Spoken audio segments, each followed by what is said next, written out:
আপনারা জানেন যে আমি একটা আন্দোলন করি জাগোবাই তিস্তার পানির জন্য। তিস্তা এখন মরুভূমিতে পরিণত হয়েছে।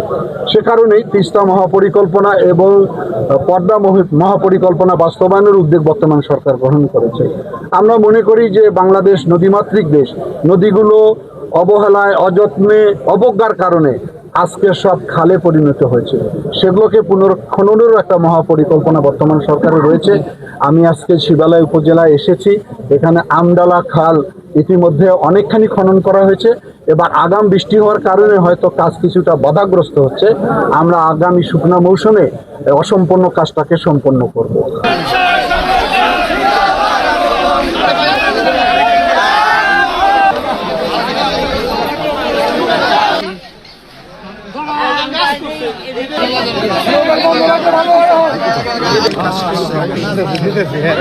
আমার